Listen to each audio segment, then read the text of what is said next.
दोस्तों, आज बहुत ही दुखी और बोझिल मन से ये वीडियो बना रहा हूं।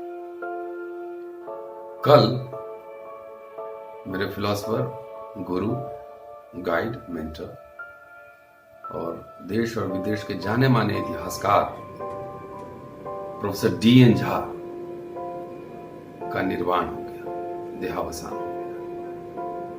गया। आज उन्हीं का अंतिम संस्कार करके मैं लौटा हूं और बगैर किसी रिचुअल कर्मकांड के उनका अंतिम संस्कार हुआ। उनकी इच्छा थी कि कोई रिचुअल न किया जाए। गुरुजी प्रोफेसर D.N. झा मार्क्सवादी इतिहासकार थे, CPI के मेंबर थे और जो सैफ्रनाइजेशन ऑफ एजुकेशन के खिलाफ लगातार आजीवन लड़ते रहे। उन्होंने ही मुझे पूंजीवाद और मनुवाद दोनों से लड़ने की ट्रेनिंग दी, बौद्धिक ट्रेनिंग दी। डरना नहीं है, झुकना नहीं है, हारना नहीं है, लगातार संघर्ष करते रहना है। ये ट्रेनिंग प्रोफेसर D.N. झा का ही दिया हुआ है।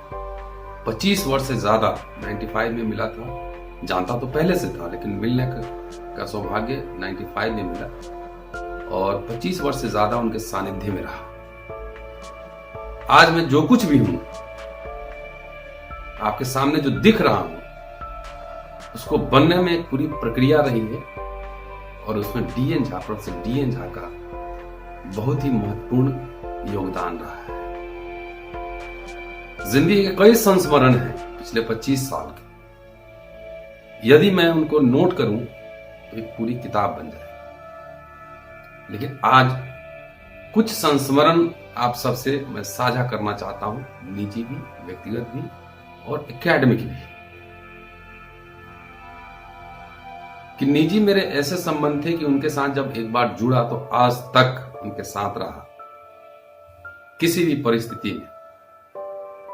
मैं आपको बताऊं कि जब मैं दिल्ली विश्वविद्यालय आया था पढ़ने के लिए, मैं हिंदी माध्यम का छात्र था और उस जमाने में हिस्ट्री, और अभी भी हिस्ट्री एक एलीट सब्जेक्ट माना जाता रहा दिल्ली यूनिवर्सिटी में और JNU।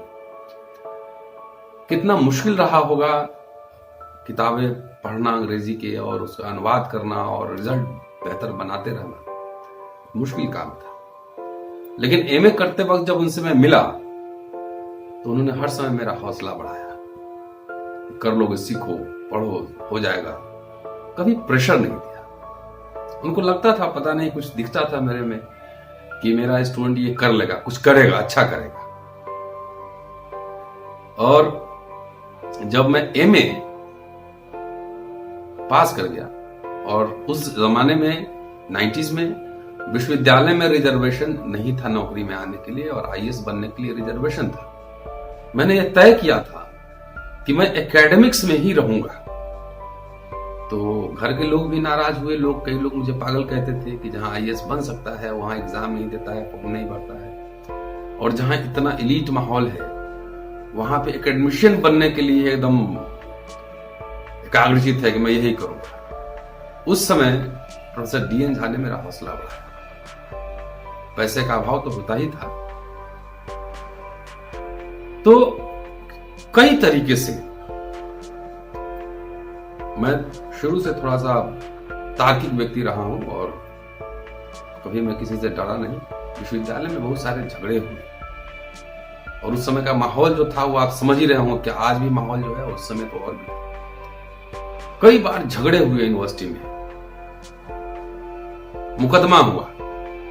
Professor D.N. झा चट्टान की तरह मेरे साथ खड़े रहे। MA करने के बाद जाहिर है पैसे बहुत कम होते थे।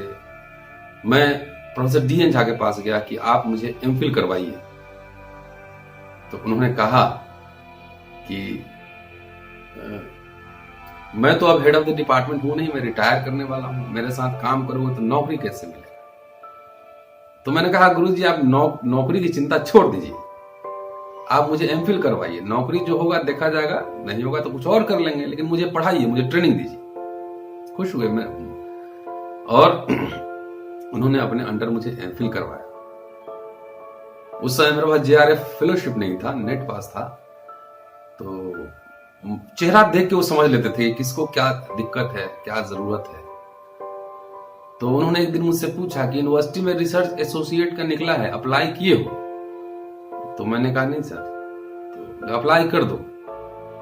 तो मैंने अप्लाई किया और 97 में मेरी पहली नौकरी मिली, 2800 रुपये तनख्वाह।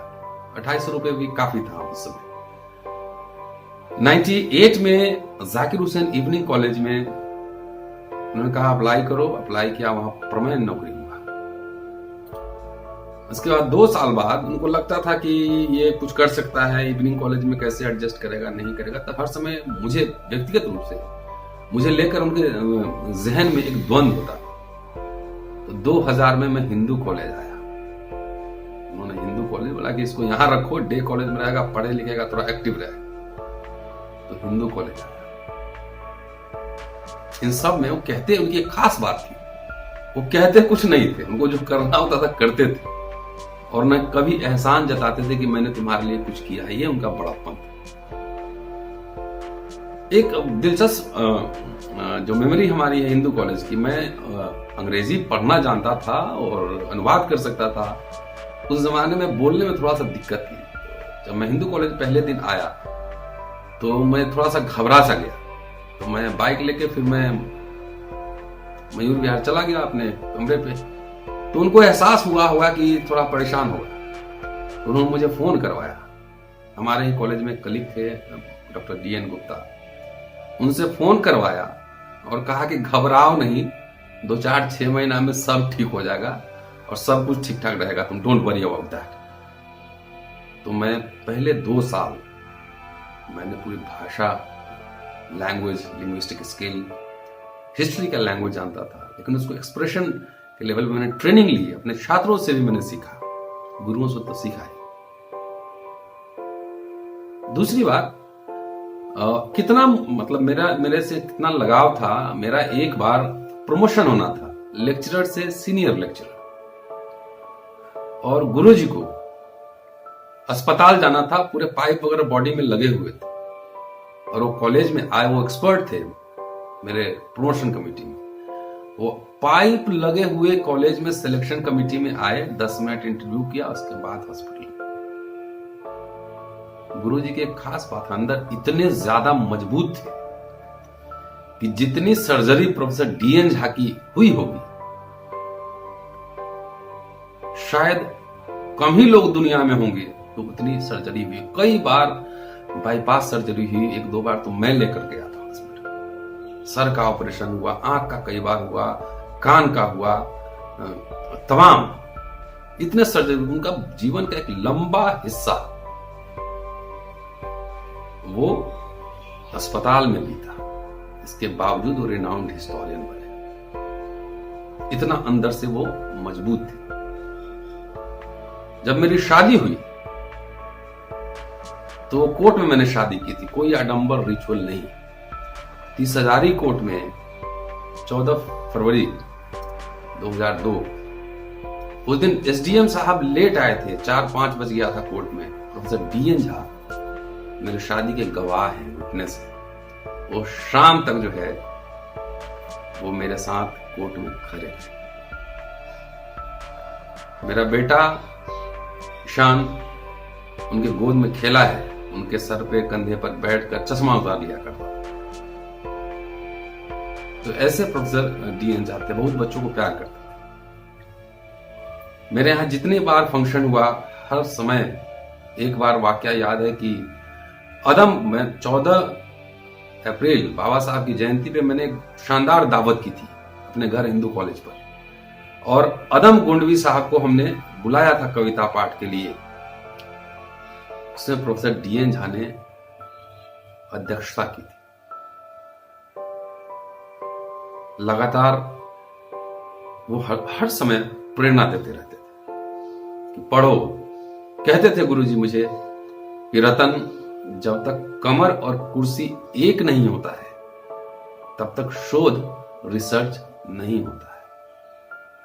उनके डायरेक्शन से, आशीर्वाद से, उनके रिटायरमेंट के बाद मैंने प्रोफेसर के.एम. श्रीमाली जी के साथ मैंने पीएचडी किया, और श्रीमाली जी भी बहुत बड़े इतिहासकार हैं। उनके साथ काम करना अपने आप में एक उम्दा अनुभव है। तो जहां साहब की वो बात मैंने याद रखी कि जब तक कमर और कुर्सी एक नहीं होगा तब तक वो रिसर्च होता नहीं। बहुत सारे संस्मरण हैं, मैं अगर याद करूं तो पन्ना पन्ना भर जाए। ये तो मैं अपने निजी संबंध के बारे में कह रहा हूं। उनकी एकेडमिक, उनकी सबसे चर्चित जो हिंदी माध्यम में किताब है, 2 किताबें हैं, और उनकी खास बात यह थी कि उन्होंने प्राचीन भारत के इतिहास को पॉपुलर डोमेन में लाया, लोगों के बीच, छात्रों के बीच। मैं कुछ किताब आपको दिखाना चाहता हूं जो जिनकी उनकी चर्चित किताबें, कई किताबें उन्होंने लिखी और संपादित की है। ये दिल्ली विश्वविद्यालय से ये निकला है, प्राचीन भारत का इतिहास। ये प्रोफेसर डी.एन. झा और श्रीमाली जी ने इसको संपादित किया है, और इसकी कम से कम दर्जनों संस्करण इसके निकल गए होंगे, और हिंदी माध्यम में किसी भी छात्र से पूछेंगे, हिंदी में पढ़ने वाले से, इस किताब के बारे में वो जरूर जानता है। दूसरी जो उनकी सबसे चर्चित किताब रही वो ये रही, ये हिंदी में भी है, अंग्रेजी में भी है। इस किताब का नाम है ancient India in historical outline, प्राचीन भारत का इतिहास हिंदी में। आईएएस का एग्जाम देने वाले बहुत सारे स्टूडेंट्स इस किताब, दोनों किताब को, हिंदी वाले तो दोनों किताब को देखते हैं, अंग्रेजी वाले इसको देखते हैं। तो ये छात्रों के लिए उनका बहुत ही गहन शोध रहा, और सबसे जो कंट्रोवर्शियल किताब रही, जो बाबरी मस्जिद की कमेटी बनी थी हिस्टोरियंस की, उसमें प्रोफेसर डी.एन. झा भी थे। कभी उन्होंने कॉमनल और कास्टिस्ट फोर्स के साथ समझौता नहीं किया, और वही ट्रेनिंग मेरे अंदर भी है। कितनी भी विपरीत परिस्थिति में रहिए, न झुकिए, न डरिए, लड़िए, संघर्ष कीजिए। ये उनकी एडिटेड किताब है फ्यूडल ऑर्डर। ये हम पढ़ाते हैं बीए 3rd सेमेस्टर में। और अगर अर्ली मिडिएवल इंडिया का इतिहास समझना हो, जो फ्यूडलिज्म का डिबेट है, तो इस किताब को आप जरूर देखें। इसमें बेहतरीन आर्टिकल्स का कलेक्शन है, द फ्यूडल ऑर्डर। अब आइए, ये किताब दिलचस्प है, ये है, देख लीजिए, myth of Holi cow, DN. Jha. और ये किताब जब प्रकाशित हुई थी तो प्रोफेसर डी.एन. झा के ऊपर मुकदमा हुआ था, क्योंकि इस किताब में उन्होंने दिखाया है कि प्राचीन भारत में ब्राह्मण गो मांस खाते थे, और पूरा शास्त्रों का रेफरेंस दिया है। इसमें यह भी बताया है कि कौन देवता को कौन सा बैल पसंद है, कौन देवता कौन सा मदिरा पीते हैं, तमाम ये बातें इस किताब में लिखी। मैंने शोध सहायक, रिसर्च असिस्टेंट के रूप में इसमें काम किया है। Professor DN. झा ने मुझे इसमें थैंक्स भी किया है, और उनके साथ जब काम करते करते ये सीखा कि कैसे सोर्सेस देखा, रेफरेंस कैसे देखा जाता है, लाइब्रेरी में जाके किताब कैसे छाटा जाता है, एक किताब अगर कोई मिली है तो उसमें से अपने काम की बात कैसे निकालनी, ये उनके साथ रहते रहते हमने सीखा है। तो ये किताब जब छपी तो इनके ऊपर मुकदमा हुआ, हैदराबाद में केस हुआ, और इनको धमकियां भी मिली और तमाम तरह की बातें। मैं उनके साथ ही रहता। तो जब मुकदमा हुआ तो 1000 कॉपी छपी थी, और 1000 को तो उन्होंने कहा, रतन इस किताब को छुपा दो अभी फिलहाल, फॉर द टाइम भी, ये बहुत कंट्रोवर्ट। तो मैं वो किताब लेके आ गया था। बाद में ये किताब इंग्लैंड से छपी, फिर नवयाना से छपी, और इसका हिंदी अनुवाद भी छपा है, सम्यक प्रकाशन ने छापा है। तो ऐसे प्रोफेसर डी.एन. झा थे, अकेले भी कॉमनल कास्टिस्ट फोर्सेस से लोहा लेते रहते थे, वैचारिक रूप से।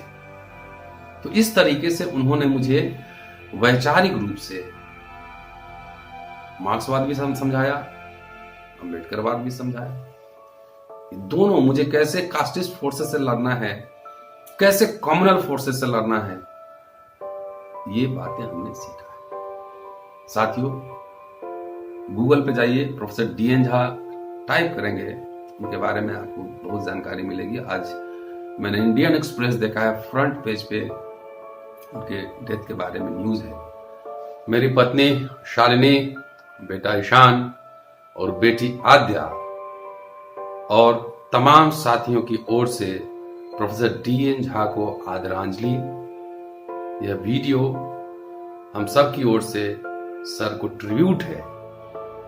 आप सदैव हमारी स्मृतियों में बने रहेंगे और जो भी हम लिखेंगे और बोलेंगे, आपकी ट्रेनिंग की, आपने जो ट्रेनिंग हमें दी है, उसकी छाप उसमें निरंतर मिलेगी। शुक्रिया।